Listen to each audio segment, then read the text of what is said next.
Hello, today I'm going to be showing you how to use Europeana collections. Europeana is a collection of open access resources from across institutions in Europe gathered together in one place for convenient researching. To start, go to www.europeana.eu. You may need to change the language setting in the upper right-hand corner. We'll start by conducting a basic search on the home page for migration. This page shows you all of the results of that search. You can view it as a grid or as a list. On the sidebar, you can narrow your search to items in a certain collection or by media, license, providing country, language, etc. However, Europeana has already made it easy for us. If we go back to the home page and scroll down, you'll see a number of pre-curated collections, one of which is migration. So this is a pre-curated collection about migration to, from, and within Europe. It contains different categories, if we scroll down, such as a gallery of famous immigrants, spaces for users to share their own migration story, or read those of others. You can search these stories by city or by topic. At the top of the page, there are links to certain collections that fall under this themes. So we'll click Postcards Sent by Norwegian Immigrants to the USA. This will take us to the same search page as before, which has the same functionality. So if we look, we'll scroll down to the second one. And so this will take us to that item's individual results page. So here we can see the image and information. Something to be mindful of is that things like titles and descriptions are usually in the language of the contributing institution.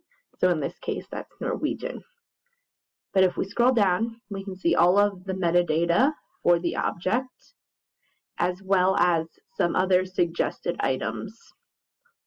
Scrolling back to just below the image, there's links to share, download, and as well as it provides you with the licensing information.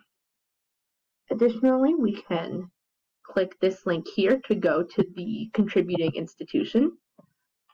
And so then on their website, it may provide you with additional images as well as their own metadata for the object. But returning to Europeana, we can scroll up and see through the Exhibits tab, this exhibit People on the Move. This exhibit was also available if you went through collections on the migration page. So this exhibit focuses on how migration changed the world. If you click on any of these categories below, it'll show you images from the collection and provide you with additional information and context for an item. So if we go to Land of Opportunity, we scroll down, it will show us the items from the collection as well as giving us more context. So we can also go back up to the top and explore Europeana by these categories.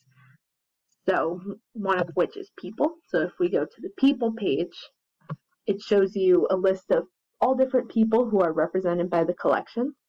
But on the top where it says filter by, we can again select migration, and it'll show us just the people that pertain to that category. So finally, European SchoolNet has a blog that discusses teaching with Europeana, located at blogs.eun.org/teachwitheuropeana. So from here, we can click Learning Scenarios at the top, and it'll give us a list of categories that they have lesson plans for. For example, the powerful women in Europe. Clicking on that, it'll bring us to a summary of the lesson as well as giving us a downloadable lesson plan. So that's how to search with Europeana. Thank you for watching.